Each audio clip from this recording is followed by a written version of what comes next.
Hello friends, welcome to my new blog. আশা করি সবাই ভালো আছো।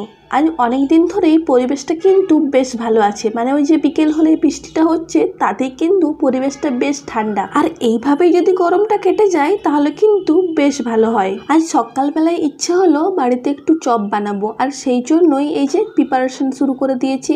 আর এখন সবার বাড়িতেই দেখবে আলুটা একটু বেশি কেনা আছে, কারণ এই তো আলুর সিজন পেরোলো, এখন সবাই বেশি বেশি করে আলু কিনে রেখে দিয়েছে।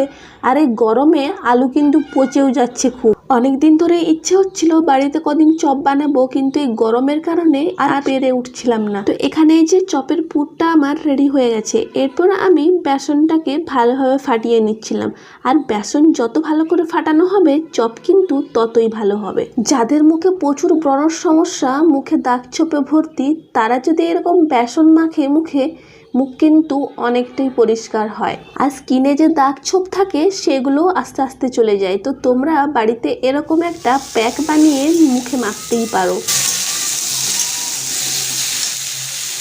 এদিকে আমার চপ করা শেষ, আর বিশ্বাস করো চপগুলো এত টেস্টি হয়েছিল, গরম গরম খেতে এত ভালো লাগছিল সে আর কি বলবো।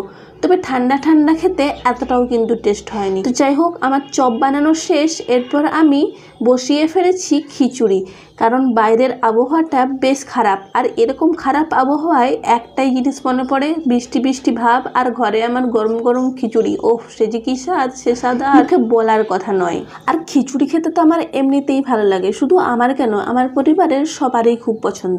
আরেকটা সিক্রেট কথা শোনো, খিচুড়ি রান্না করতেও কিন্তু খুব একটা পরিশ্রম লাগে না।